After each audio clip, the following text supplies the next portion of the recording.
नमस्कार प्रिय दर्शकों, हाजिर हूं मैं वर्ष 2025 का हाल लेकर, यानी वार्षिक राशिफल लेकर। प्रिय दर्शकों, वर्ष 2025 मेष से लेकर मीन राशि पर्यंत प्रत्येक राशि के जातकों के लिए कैसा रहने वाला है, इस पर हमारी बृहद चर्चा जारी है। कल हमने मेष, वृषभ और मिथुन इन तीन राशि के जातकों के लिए वर्ष 2025 के हाल को जाना था। आज हम जानेंगे कर्क, सिंह और कन्या इन तीन राशि के जातकों के लिए कैसा रहने वाला है वर्ष 2025। कौन सी वो राशियां हैं जिन्हें इस वर्ष 2025 में ग्रहों की कृपा से, ग्रहों की ऊर्जा से खुशियों की सौगात मिलने वाली है, और कौन सी राशियां हैं जिनसे ग्रह थोड़े नाखुश हैं, जिन्हें सावधान रहने की आवश्यकता है, जिन्हें बहुत सोच समझ कर के कदम उठाने की आवश्यकता है, अन्यथा आप मुसीबत में पड़ सकते हैं। हम इस विषय को भली भांति जानेंगे। प्रिय दर्शकों, इस वर्ष सभी ग्रह राशि परिवर्तन कर रहे हैं। वैसे तो सभी ग्रह हर वर्ष कर ही लेते हैं, लेकिन शनिदेव एक राशि पर 2.5 वर्ष और राहु केतु 18 महीने समय व्यतीत करते हैं। फलतः इनका जो समय होता है यह विशेष विचारणीय होता है, और इन्हीं ग्रहों के आधार पर, देवगुरु बृहस्पति, शनि, राहु केतु के आधार पर ही वार्षिक राशिफल को तैयार किया जाता है। प्रारंभ में ही बता दूं कि यह राशिफल मैं आपको आपके चंद्र राशि के आधार पर बता रहा हूं, यानी आपकी जन्म कुंडली में चंद्रमा जिस राशि में बैठे हैं वही आपकी राशि है, और उसी राशि के आधार पर आप इस राशिफल को देखिए। बाकी इन ग्रहों का प्रभाव आपके जीवन पर कैसा पड़ने वाला है, एक एक करके हम इस विषय को भली भांति समझेंगे।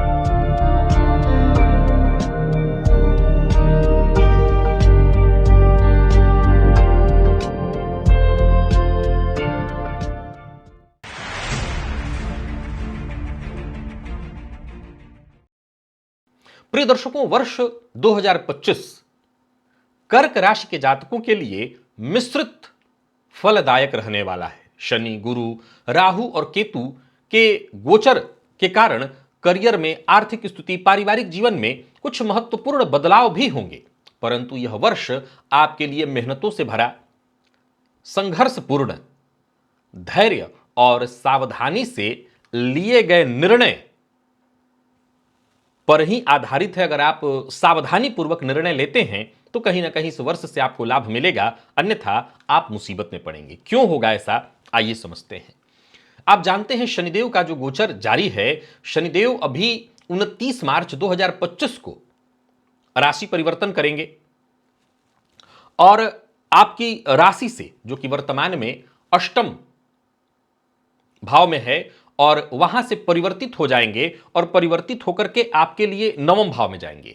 तो यहां जब तक ये परिवर्तित नहीं हो जाते हैं, ये भाव स्वास्थ्य का है, अचानक बदलाव का है, जीवन में अस्थिरता का है, यानी वर्तमान में आपको जो ढैया चल रही है, तो वो परेशानी तो आप देख ही रहे हैं। इसके बाद 14 मई 2025 को देवगुरु बृहस्पति आपकी राशि से, जो वर्तमान में भी लाभ में चल रहे हैं, 12वें में चले जाएंगे। ये खर्च का है, विदेश की यात्रा का है, तो खर्च का प्रभाव बढ़ेगा। हालांकि खर्च जो है धर्म पर, आध्यात्मिक कार्यों पर होगा, आध्यात्मिक कृत्यों की ओर आपका झुकाव होगा।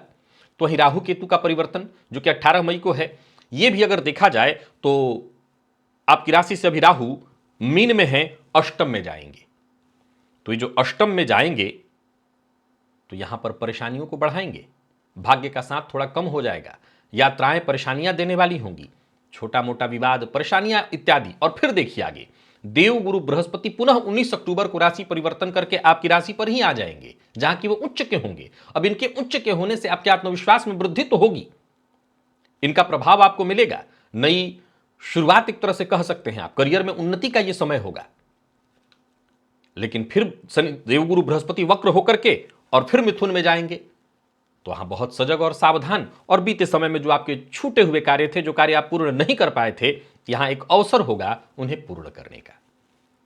आगे बढ़ते हैं और जानते हैं कि आपके करियर के दृष्टिकोण से कैसा रहने वाला है वर्ष 2025। अगर आप नौकरी पेशा हैं, अगर आप व्यापारी हैं, आप स्वतंत्र व्यापार करते हो या जो भी कार्य करते हो, करियर के दृष्टिकोण से आप किसी भी फील्ड में कार्य करते हैं, देखा जाए तो जनवरी से मार्च तक शनिदेव, जो कि आपकी राशि से भी अष्टम में है, कार्यस्थल पर पूर्ण चुनौती उत्पन्न करते रहेंगे। आपके जो भी पुराने प्रोजेक्ट्स हैं उन्हीं में आप फंसे रहेंगे, अड़चने आती रहेंगी, लगातार परेशानियां होती रहेंगी, सहकर्मियों से मतभेद, परेशानी। परंतु शनिदेव के राशि परिवर्तन के पश्चात अप्रैल से अगस्त तक की स्थिति आपके पक्ष में तो होगी ही होगी, वहीं राहु का जो परिवर्तन है वो मई में है और उसका भी प्रभाव मिलेगा। करियर में अचानक नए अवसर मिलेंगे। यहां शनिदेव चूंकि परिवर्तित होकर के भाग्य का प्रभाव देने लगेंगे, तो करियर में अचानक नए अवसर आएंगे। व्यापारी हैं तो व्यापार से संबंधित नए प्रोजेक्ट्स आपको मिलेंगे, कोई बड़ी डील आपकी होगी। परंतु यहां भी अभी सावधानी जरूरी है, क्योंकि देव गुरु बृहस्पति भी मई आते आते परिवर्तित हो जाएंगे, आपकी राशि से 12वें होंगे। तो जल्दबाजी में लिए गए निर्णय से आपको हानि अवश्य होगी।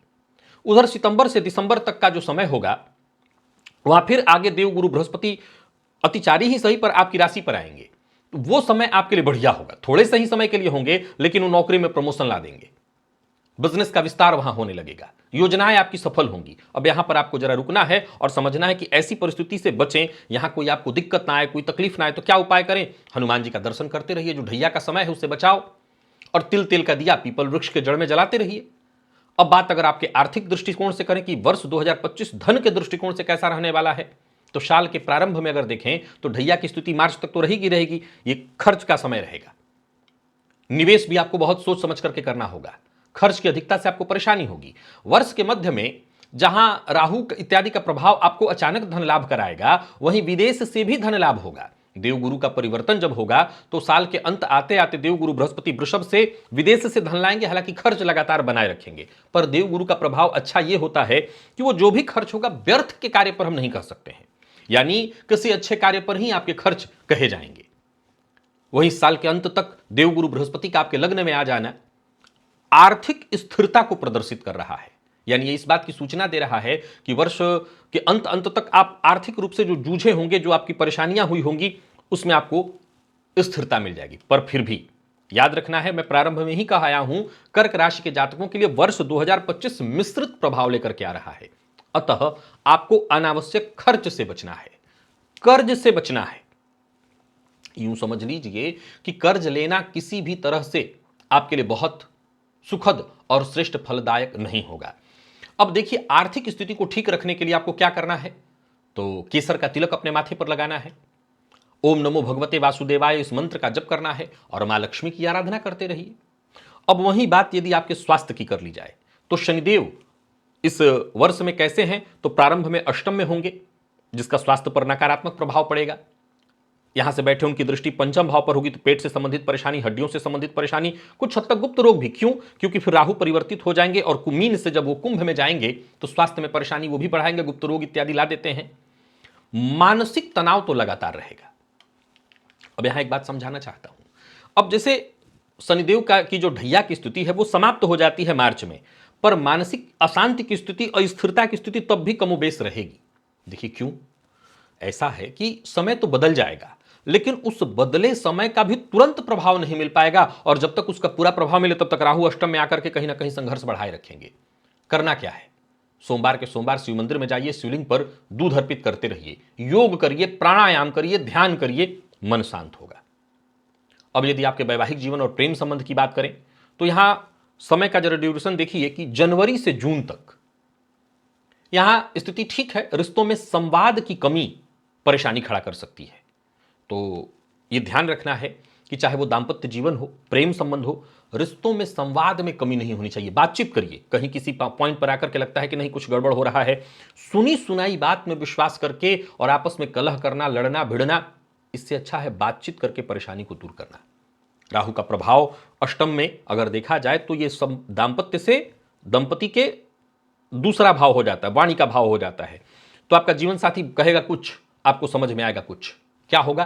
तो वैवाहिक जीवन में संदेह उत्पन्न होगा, संदेह की स्थिति उत्पन्न होगी। और यही वो स्थिति होती है जहां कोई तीसरा इसमें टपक पड़ता है और आग को और गहरा कर देता है। जुलाई से दिसंबर तक की स्थिति को देखें तो वहां पर कुछ प्रभाव है, गुरु का प्रभाव आपके ऊपर धीरे धीरे पड़ने लगेगा।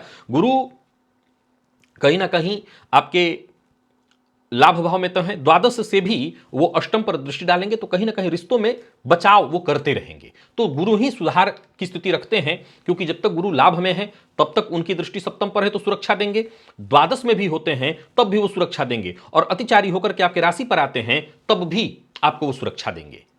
अब जो लोग अविवाहित हैं उनके लिए क्या है, तो उनके लिए इस वर्ष में 2 बार स्थिति ऐसी बन रही है। अभी देखें तो 14 मई तक, वर्ष के प्रारंभ से 14 मई तक देवगुरु बृहस्पति आपकी राशि से लाभ में है। अब यहां से गुरु की दृष्टि सप्तम पर है तो विवाह की स्थिति आपके लिए बन रही है।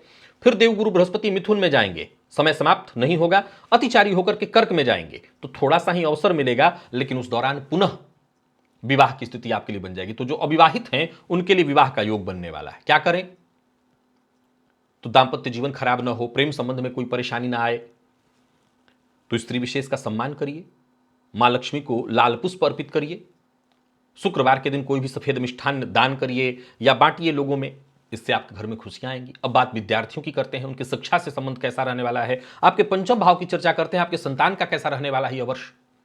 हम सबसे पहले विद्यार्थियों की बात करें तो यह वर्ष आपके लिए मेहनत भरा है, क्योंकि राहु जब तक नवम में है तब भी और अष्टम में है तब भी, जब तक राहु नवम में है तब तक पंचम दृष्टि, उतार चढ़ाव की स्थिति, मन पढ़ाई में कम लगेगा, इधर उधर की चीजों में समय जाएगा।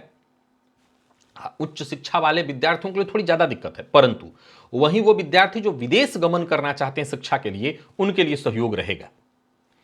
अब जब परिवर्तन होगा तो देवगुरु बृहस्पति आपकी राशि से 12वें में चले जाएंगे, उसके चलते भी शिक्षा में थोड़ी बाधा परेशानी उत्पन्न होगी, वहां निरंतरता नहीं आएगी। और बात यदि आपके संतान की करें तो संतान के स्वास्थ्य पर आपको लगातार ध्यान देना होगा।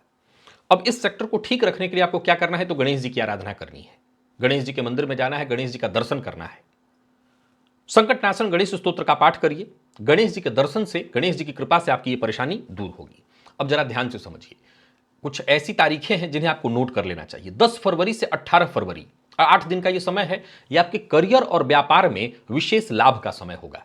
इस दौरान अगर आप कोई बड़ा इन्वेस्टमेंट करना चाहते हैं, कोई बड़ा काम करना चाहते हैं तो अच्छा आपको लाभ होगा। 5 जुलाई से 12 जुलाई, 7 दिन का यह भी समय है, यहां भी आपको आर्थिक लाभ और विशेषकर पारिवारिक जीवन में खुशियां दिखाई पड़ रही हैं।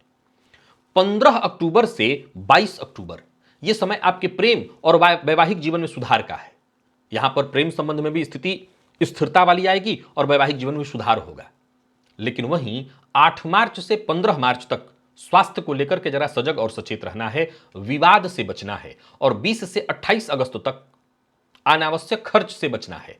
तनाव की स्थिति होगी, चाहे आप कार्यस्थल पर हो चाहे आप घर में हो, तनाव उत्पन्न होता रहेगा। और 3 दिसंबर से 10 दिसंबर तक, वर्ष के अंत में, कार्यक्षेत्र में आपको बहुत सजग और सतर्क रहना है, आप किसी मुसीबत में पड़ जाएंगे। ये आपके पूरे वर्ष का हाल हुआ। अब समझिए, कुछ उपाय ऐसे हैं, वैसे तो मैंने हर सेक्टर के लिए उपाय आपको बता दिया, लेकिन फिर भी कुछ ऐसे उपाय हैं जो सभी को करने हैं इस वर्ष। क्या क्या, तो शनिवार के दिन पीपल वृक्ष के जड़ में जल अर्पित करना है, ये करते रहना है।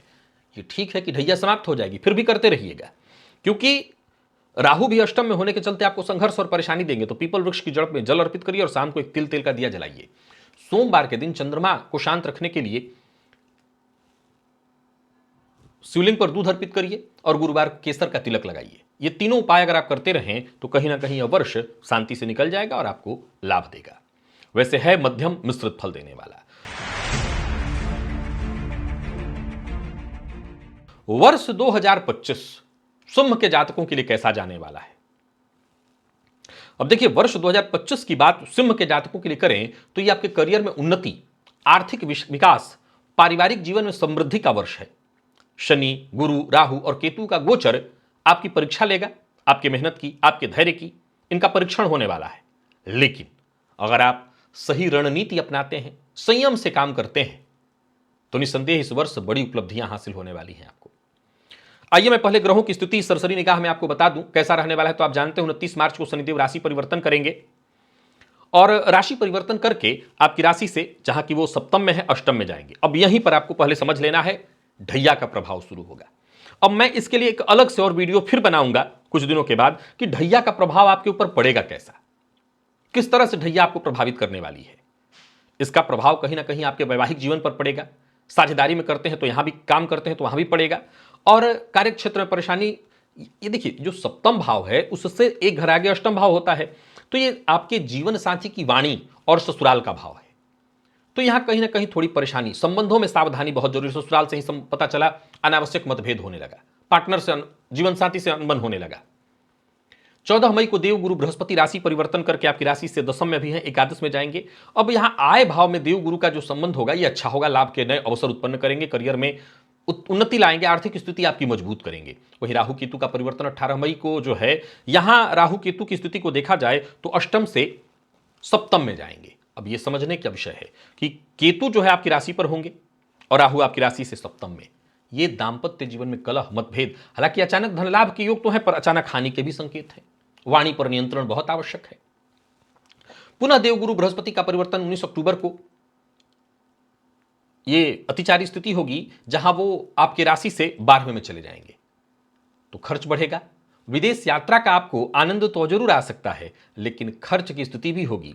आध्यात्मिक विकास का दृष्टिकोण से समय अच्छा होगा, विदेश से आपको लाभ मिलेगा।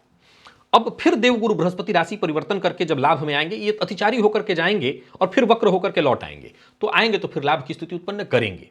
ये वर्ष का ब्यौरा ग्रहों का हुआ। अब आगे बढ़िए।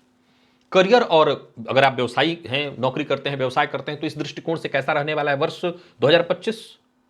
तो जनवरी से मार्च तक ये समय बहुत मायने रखता है। क्यों? क्योंकि अभी शनिदेव ढैया नहीं लगा पाए हैं आपको। जनवरी से मार्च तक, 29 मार्च को शनिदेव जब राशि परिवर्तन करके आपकी राशि से अष्टम में जाएंगे, यहां आपको ढैया लगने वाली है। तो ढैया लगने से पहले, सप्तम भाव साझेदारी का है, तो यहां वही सामान्य मतभेद, अनबन, कार्य में डिले इत्यादि तो चल ही रहा है, होता रहेगा। लेकिन करना क्या है आपको? तो कार्यस्थल पर टीम वर्क के साथ काम करना है, सबसे मिलजुल करके काम करना है। अब फिर अप्रैल से अगस्त की ओर बढ़िए। यहां पर शनिदेव अपना काम कर चुके हैं, ढैया आपको लग चुकी है। इसके चलते थोड़ी सी मानसिक अशांति, परेशानी, क्योंकि अष्टम के शनि की सीधी तीसरी दृष्टि कर्म भाव पर होती है, तो वो कार्यक्षेत्र में संघर्ष उत्पन्न करा रहे हैं आपके लिए। अब आगे सुनिए। यहां सहयोग मिलेगा देवगुरु बृहस्पति का, जो एकादश में गोचर करेंगे। तो एकादश में गोचर इनका दशम में है तब भी और एकादश में है तब भी। करियर में नई ऊंचाइयों को देंगे, नौकरी में प्रमोशन, क्योंकि देवगुरु धन के कारक हैं। यहां से आपको रास्ता मिलता रहेगा, नौकरी में प्रमोशन, नौकरी के संबंधित कोई अवसर, नौकरी में परिवर्तन करना चाहते हैं तो वो भी संभव है। व्यवसायियों के लिए भी यह समय सही रहेगा। कोई निवेश इत्यादि करना चाहते हैं तो करिए, वो समय लाभकारी सिद्ध होगा। बल्कि सितंबर से दिसंबर के दौरान थोड़ी सावधानी बरत लीजिएगा, क्योंकि यहां पर कहीं ना कहीं अचानक धन हानि, अचानक चुनौतियां जीवन काल में आने लगेंगी। तो यहां पर आपको जरा संयम रखना होगा। ऐसा होगा क्या कि शनिदेव अब धीरे धीरे आगे बढ़ रहे हैं, ढैया का प्रभाव गहरा रहा है, और तब आपके जीवन में एकाएक चुनौतियां शुरू होने लगेंगी। संयम रखना होगा, विवाद से बचना होगा। अब यहां पर आकर के सर पीटना, सर धूनना, ऐसा नहीं करना। ये आपको पहले से पता है कि अब ढैया का प्रभाव ऐसा नहीं होता कि ग्रह चेंज हुआ और तुरंत प्रभाव दे देगा बुरा। यहां तक मैंने कहा कुछ भी बुरा नहीं, लेकिन वहां जैसे जैसे आप आगे बढ़ेंगे परेशानियां तो आएंगी ही, क्योंकि ढैया आ रही है तो ढैया अष्टम का कष्ट तो देगा। तो विवाद इत्यादि से आपको बचना होगा। हर शनिवार को काले तिल का दान करिए, पीपल वृक्ष की परिक्रमा करिए, इससे आपको राहत मिलेगी। अब हम अर्थ के दृष्टिकोण से यदि आपके वर्ष 2025 को देखें तो वर्ष के शुरुआत में तो पूछना ही नहीं है, आय की स्थिति बहुत अच्छी है, वृद्धि है, धनागमन, धन संचयन, पुराने निवेश से लाभ, यहां सब कुछ ठीक। वर्ष के मध्य में भी धन को लेकर के कोई विशेष चिंता नहीं है। क्यों? क्योंकि देवगुरु अभी आपको सपोर्ट कर रहे हैं। दशम में है तब भी, एकादश में है तब भी। तो लाभ के दृष्टिकोण से, आर्थिक लाभ के दृष्टिकोण से यहां पर आपको चिंता नहीं करनी है। अब चिंता कहां से है? तो अष्टम का शनि यहां चिंता ला रहा है, आपको मानसिक अशांति, परेशानी, कार्य क्षेत्र में विघ्न बाधा ला रहा है। यहां सप्तम का राहु और लग्न का केतु मन को विचलित कर रहा है। ध्यान से समझिए, मन में तरह तरह के विचार आ रहे हैं, मन में एक अज्ञात भय उत्पन्न हो रहा है, कहीं ये करूं तो वो ना हो जाए, ऐसा करूं तो वैसा ना हो जाए, यानी एक अज्ञात भय। राहु केतु यही तो करते हैं, अज्ञात भय मन में उत्पन्न करते हैं। अब इधर देखिए, कार्य क्षेत्र में आप संघर्ष कर रहे हैं, ऊपर से सप्तम का राहु जो है जीवन साथी से अनबन कराना शुरू कर देगा, मतभेद कराना शुरू कर देगा। पार्टनरशिप में व्यापार है, पार्टनर से अनबन करना शुरू कर देगा। वही पार्टनर आपके व्यापार में सम्मिलित है, वो जानता है कि कहां कमी हो रही है, इसके बावजूद मतभेद करेगा। और सुनिए, अब इसी दौरान आपको थोड़ा सजग और सचेत तो हो ही जाना है, क्योंकि अनावश्यक खर्च शुरू हो जाएंगे। इंसान जब परेशान होता है तो अपने आप को बचाने के लिए, अपने आप को सुरक्षित करने के लिए, ठीक करने के लिए हर वो जतन करता है जो उसके हाथ में हो। उसमें एक जतन उसका धन है, जो उसके पास कहीं ना कहीं सुरक्षित है। वो चाहता है कि ये भी खर्च करके अगर मैं सुरक्षित हो जाऊं, ठीक हो जाऊं, तो वो ये जतन करने लगता है और यहां तक आते आते आपके खर्च बढ़ जाएंगे। साल के अंत में फिर से देवगुरु बृहस्पति परिवर्तित होकर 12वें में चले जाएंगे। यहां पर कुछ हद तक विदेश इत्यादि से लाभ तो होगा, पर यहां ध्यान रखना क्या है कि ढैया आपको चल रही है तो यात्रा से भी थोड़ा कष्ट होगा, स्वास्थ्य पर भी खर्च होगा। तो उससे क्या होगा कि जो कुछ इनकम होगी भी वो इनकम समझ में नहीं आएगा, फलतः आप थोड़े परेशान रहेंगे। अब इस दौरान अगर आप कोई निवेश करते हैं, क्योंकि इंसान जब परेशान होता है तो सोचता है कि चलो कहीं कुछ कर दें जहां से जल्दबाजी में पैसा आ जाए, बहुत सोच समझ करके फंस जाएंगे। और सबसे जरूरी, कर्ज लेन देन से आपको बहुत बचना है। उपाय उपाय बस वही है कि इस दौरान आपको लगातार अपने गुरु मंत्र का जप करना है, भगवान श्री विष्णु का ध्यान करना है, ओम नमो भगवते वासुदेवाय इस मंत्र का जप करना है। अब आइए स्वास्थ्य के दृष्टिकोण से आपके वर्ष 2025 को जाने। तो शनिदेव अभी प्रारंभ में आपकी राशि से सप्तम में गोचर कर रहे हैं, मार्च तक करेंगे ही करेंगे, इसके पश्चात अष्टम में जाएंगे। तो इस दौरान कोई विशेष परेशानी तो नहीं है। इस दौरान बस पिता के स्वास्थ्य का ख्याल रखना है। आपके स्वास्थ्य में कोई विशेष समस्या मैं नहीं देखता। हाँ, ये जरूर कहूंगा कि एक उदासीनता सी है, क्योंकि इस वर्ष कमाल कुछ ऐसा भी है ना कि मंगल के बारे में आप लोगों को बता चुका हूं, काफी लंबा समय, जून तक का समय मंगल सिंह राशि में व्यतीत कर रहे हैं, कर्क राशि में व्यतीत कर रहे हैं, और कर्क के बाद जब वो परिवर्तित होंगे सिंह में जाएंगे तो उस दौरान भी कहीं ना कहीं थोड़ी परेशानी उत्पन्न तो होगी ही। कर्क में जब तक रहेंगे तब तक व्यय उत्पन्न करते रहेंगे। इधर राशि पर आएंगे, शनि की दृष्टि तो समाप्त हो चुकी होगी, लेकिन राहु और केतु के संबंध में आ जाएंगे तो एक मानसिक अशांति, अज्ञात भय और चोट चपेट की घटना इत्यादि होता रहेगा। पेट का भी ख्याल आपको रखना है और जोड़ों से संबंधित समस्याएं भी हो सकती हैं। और सबसे ज्यादा जो समस्या है वो है मानसिक तनाव। ये सबसे बड़ी समस्या होगी, क्योंकि ये जो ढैया का समय होगा ये उत्पन्न ही मानसिक तनाव करेगा। तो उसके लिए आपको नियमित योग करना है, ध्यान करना है, हनुमान जी की आराधना करते रहनी है, तिल तेल का दिया जलाना शुरू कर देना है पीपल वृक्ष की जड़ में, तो इससे आपको फायदा मिलेगा। अगर आपके प्रेम संबंध और वैवाहिक जीवन के दृष्टिकोण से देखें तो जनवरी से जून तक यहां पर आपके वैवाहिक जीवन में थोड़ा मतभेद तो रहेगा। शनिदेव जैसे ही ढैया परिवर्तित होंगे और उधर सप्तम में राहु है, इधर मई में ये भी परिवर्तित हो जाएंगे, तो गुरु का कुछ प्रभाव तो मिलेगा आपको। 14 मई के बाद जब गुरु राशि परिवर्तन करके एकादश में जाएंगे तो उनकी दृष्टि सप्तम पर होगी, तो ये प्रेम संबंध और दाम्पत्य संबंध दोनों को सुरक्षा देंगे। पर यहां बहुत जरूरी होगा क्या? बातचीत। संवाद की कमी आपके रिश्ते में दूरी लाएगी। सो बातचीत बहुत जरूरी है। किसी भी मसले पर अगर आपको लगता है कि नहीं, हम दोनों एक दूसरे से सामंजस्य नहीं बिठा पा रहे हैं, वहां सबसे जरूरी बातचीत आप करिए। उसके बाद जुलाई से दिसंबर तक देखें तो गुरु का जो प्रभाव है वो ठीक रहेगा आपके लिए, और प्रेम संबंध को बचाए रहेगा, दाम्पत्य जीवन को भी बचाए रखेगा। अविवाहित हैं तो विवाह का योग भी बनाएगा। अब देखा जाए तो यहां मैं आपको एक उपाय बताता हूं। शुक्रवार के दिन चांदी के बर्तन में पहले खीर बना लीजिए और चांदी के पात्र में रख करके मां लक्ष्मी को अर्पित करिए। इससे रिश्तों में भी गहराई आएगी और धन संबंधी मामलों में परेशानी थी वो दूर होगी। विद्यार्थियों की बात करूं और अगर आपके बच्चे की बात करूं तो यह वर्ष मेहनत का है और उच्च शिक्षा के लिए अनुकूल है। तो इस संतान की प्रगति के दृष्टिकोण से भी यह वर्ष अच्छा है, माता पिता का पूरा सहयोग मिलेगा। तो यह वर्ष संतान के लिए कोई चिंता नहीं, विद्यार्थियों के लिए कोई विशेष चिंता लेकर के नहीं आ रहा है, यानी यहां से तो आप सुरक्षित ही चल रहे हैं। अब यहां पर एक बात आपको मैं बता देना चाहता हूं कि उपाय के तौर पर बुधवार के दिन हरा मूंग पक्षियों को दीजिए, फायदा मिलेगा।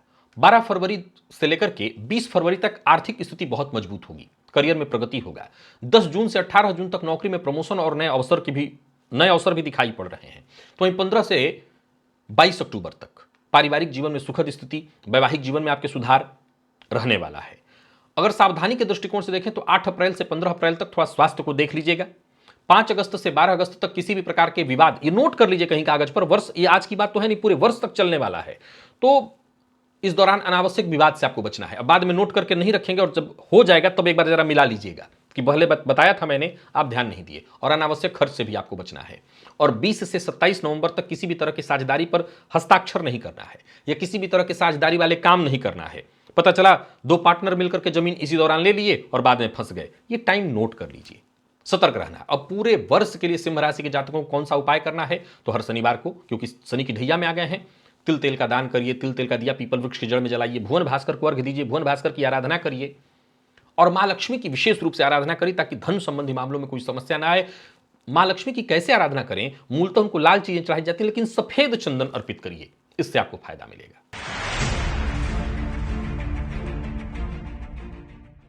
कन्या के जातकों के लिए वर्ष 2025 क्या लेकर के आ रहा है? आपके लिए भी मिश्रित परिणाम है। देखिए, अच्छी बात यह है कि ढैया 7.5 से वैसे तो आप अभी वंचित हैं। पंचम के शनि का आपने प्रभाव देखा था, लेकिन अभी वर्ष ठीक है, आपके लिए कहीं कोई दिक्कत नहीं, फिर भी थोड़ा मिश्रित प्रभाव लेकर के रहेगा यह वर्ष। फिर भी मैं आपको बता दूं कि यह मिश्रित ऐसा नहीं है कि आपका ग्रोथ नहीं होगा। करियर में ऊंचाइयां दिख रही हैं, आर्थिक लाभ भी दिख रहा है, पारिवारिक जिम्मेदारियों को भी आप संतुलित ढंग से पूरा कर लेंगे। गुरु शनि राहु केतु इन सबका गोचर आपको प्रभावित करेगा। कुछ महत्वपूर्ण बदलाव होंगे जो कि आपके लिए लाभप्रद होंगे। एक बार ग्रहों की स्थितियों को जरा समझ लीजिए तो शनिदेव 29 मार्च से जब परिवर्तित होंगे तो आपकी राशि से भी षष्ठ में हैं, सप्तम में आएंगे, लेकिन उससे पहले षष्ठ में होंगे। अब षष्ठ में जब होंगे तो पहले तो वो शत्रुओं से विजय दिला रहे हैं, रोग से आपको राहत दिला रहे हैं, ये सब तो ठीक है। सप्तम में आएंगे तो थोड़ा कार्य डिले होना शुरू हो जाएगा। इसके बाद हम आगे बढ़ते हैं। देवगुरु बृहस्पति 14 मई इनका परिवर्तन होगा। उससे पहले देवगुरु बृहस्पति आपकी राशि से भाग्य में है, जो कि बहुत अच्छा है। फिर दशम में जाएंगे और बहुत बढ़िया। यहां देवगुरु आपकी सुरक्षा हर तरफ से करेंगे। करियर में नई जिम्मेदारियां, सफलता के योग आपके लिए बन रहे हैं। राहु केतु के प्रभाव को जरा समझे तो 18 मई का इनका परिवर्तन है। अभी आपकी राशि से अगर देखा जाए तो अभी सप्तम में, फिर चले जाएंगे षष्ठ में। तो यह राहु केतु से सुरक्षा है, आपको कोई ज्यादा चिंता नहीं है। हाँ, केतु 12वें होंगे। अब 12वें का केतु आमतौर पर लोग कहते हैं मोक्ष योग। मैं यहां पर एक जानकारी देता हूं, आप अपने आप को कहीं उलझने से बचाइए, फंसने से बचाइए, गलत कार्य, गलत मार्ग पर चलने से बचिए। अब प्रभाव जरा समझिए कि राहु केतु का प्रभाव वैसे तो आपके लिए ठीक है, छोटी मोटी बाधाएं, परेशानियां लाता रहेगा, शत्रुता लाता रहेगा, लेकिन आप इन सबसे बच करके निकल जाएंगे। मानसिक अस्थिरता उत्पन्न होगी। शनि देवगुरु बृहस्पति 19 अक्टूबर को एक बार राशि परिवर्तन करके अतिचारी होकर के चले जाएंगे मिथुन से। पहले तो 14 मई को परिवर्तित होकर मिथुन में जाएगा, मिथुन से भी कर्क में चले जाएंगे। ये तीव्र गति वाली परिवर्तन होगा इनका, जिससे आय में आपकी वृद्धि होगी, ये लाभकारी अवसर होगा। और तो और इस दौरान विवाह और संतान की स्थिति भी बनेगी। कमाल देखिए कि इस वर्ष हर राशि के लिए, जो कि हर वर्ष ऐसा नहीं होता, हर वर्ष 6 राशियों के लिए ऐसा ऑप्शन बनता है कि विवाह और संतान की स्थिति बनती है। इसके लिए इस बार सबके लिए थोड़ा थोड़ा अवसर मिलेगा कि विवाह की स्थिति भी बनेगी, संतान की स्थिति भी बनेगी। अब आइए, आपके करियर और व्यवसाय इत्यादि आप करते हैं तो उस दृष्टिकोण से देखें वर्ष कैसा रहने वाला है। तो जनवरी से मार्च तक, जब तक शनिदेव परिवर्तित नहीं होते हैं, यहां देखा जाए तो शनिदेव का संबंध जो षष्ठ से है, यह आपकी कार्य क्षमता में वृद्धि लाएगा, शत्रुओं पर विजय दिलाएगा। सरकारी नौकरी जो लोग कर रहे हैं उनको बढ़िया रहेगा। प्रतियोगी परीक्षा वाले विद्यार्थियों के लिए समय अनुकूल रहेगा। परिवर्तित होने के बाद अप्रैल से अगस्त तक यहां पर देखें तो देवगुरु बृहस्पति का नवम और इधर फिर दसम, दोनों ही जगह से प्रभाव अच्छा रहेगा। करियर में प्रमोशन, ऊंचाइयां, सफलता, इन्हीं सब का संकेत मिल रहा है। व्यवसायियों की बात करें तो व्यवसाय में विस्तार के अवसर आपको मिलने वाले हैं। उधर सितंबर से दिसंबर तक अगर हम जाते हैं तो राहु सप्तम से षष्ठ में होंगे, ये आपको फायदा देंगे। पर कोई भी साझेदारी का काम करें तो सावधानी के साथ, सतर्क होकर के, अन्यथा धोखा आपको मिलेगा।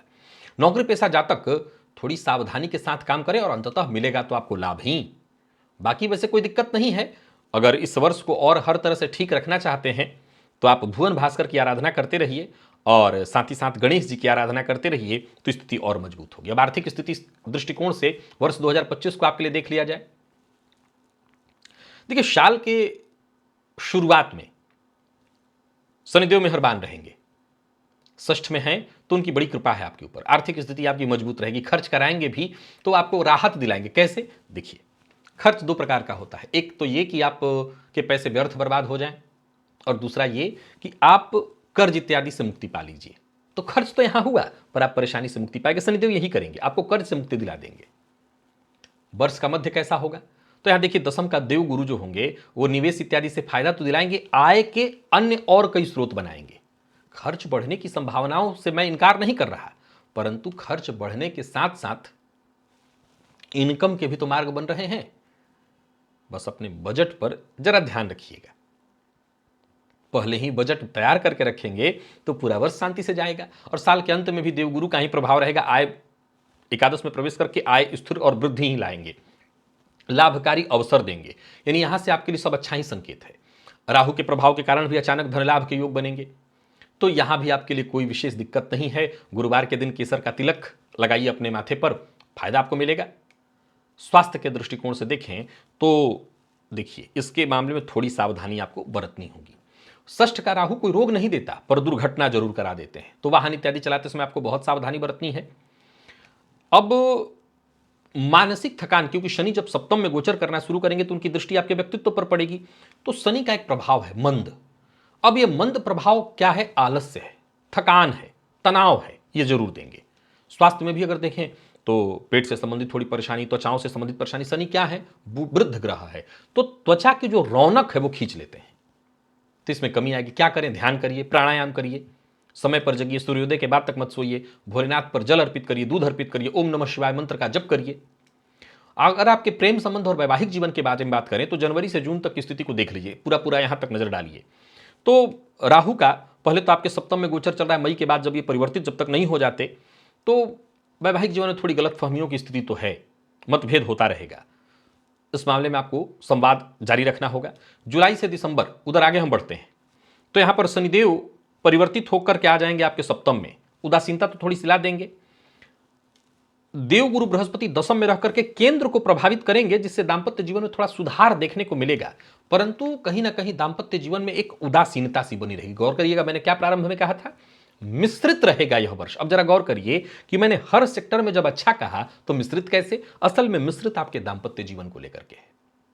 राहु केतु का भी प्रभाव संबंध में शक उत्पन्न कराएगा, दूरियां लाएगा। शुक्रवार के दिन चांदी के पात्र में खीर रख करके मां लक्ष्मी को दंपति दोनों अर्पित अगर करें, उनसे प्रार्थना करें, तो दाम्पत्य जीवन की उदासीनता, तनाव दूर होगा। अगर आपकी शिक्षा या आपके बच्चे हैं घर में, तो उनके दृष्टिकोण से देखें वर्ष कैसा रहने वाला है, तो बच्चों के लिए ठीक है, मेहनत का सफलतम परिणाम आपको मिलेगा, उच्च सफलता के संकेत मिल रहे हैं। विद्यार्थियों के लिए समय अनुकूल है। संतान पक्ष से भी कोई शुभ समाचार मिलने वाला है, तो यानी संतान पक्ष से भी कोई दिक्कत नहीं है। गणेश जी की विशेष पूजा, गणेश जी को दुर्वा अर्पित करना आपके लिए, आपके बच्चों के लिए बेहद लाभप्रद होगा। अगर मैं बच्चों के लिए ही लोग देख रहे हैं, कोई बच्चा ही है, तो आपको गणेश जी की आराधना करते रहनी है। अब जरा कुछ तिथियां बता रहा हूं, उसको नोट कर लीजिए। 15 से 20 फरवरी ये आपके करियर के लिए, आपके आर्थिक लाभ के लिए बहुत अच्छा है। क्या करना है, इस दौरान कोई बड़ा इन्वेस्टमेंट इत्यादि है तो वो जरूर कर लीजिए, इससे आपको फायदा होगा। 12 जून से 18 जून 6 दिन का समय है। पारिवारिक जीवन में सब कुछ ठीक है, स्वास्थ्य के लिए भी शुभ संकेत है। और 10 अक्टूबर से 18 अक्टूबर 8 दिन का समय, ये व्यवसाय में सफलता और आर्थिक उन्नति का समय है। ये सब नोट कर लीजिएगा। अब सावधानी कहां बरतनी है, तो 5 से 12 अप्रैल तक यहां स्वास्थ्य में कुछ सावधानी आपको जरूरत है रखने की, स्वास्थ्य में परेशानी आएगी। और 8 अगस्त से 14 अगस्त तक खर्च पर अपने ध्यान देना है। यहां इन दोनों ही समय पर आपको ध्यान रख लेना है। अगस्त में मैं आपको बता दिया कि 8 से 14 अगस्त तक। अब 18 नवंबर से 24 नवंबर तक वैवाहिक जीवन में जो मतभेद होंगे, इससे आपको बचना है। वैवाहिक जीवन में व्यर्थ के मतभेद, इधर की बात उधर, या किसी और की वजह से आप दोनों आपस में अनबन कर सकते हैं, मतभेद कर सकते हैं, तो ये ध्यान रखना है। अब पूरे वर्ष के लिए क्या उपाय करें कन्या राशि के जातक सभी के लिए, मैंने सभी सेक्टर में अलग अलग उपाय बताए आपको। अब सभी आप लोग क्या करना है सबको, तो दाम्पत्य जीवन में कलह ना हो, उदासीनता ना हो, तो शनिवार के दिन उड़द की दाल का दान करिए और रोज सुबह तुलसी जी को जल अर्पित करिए।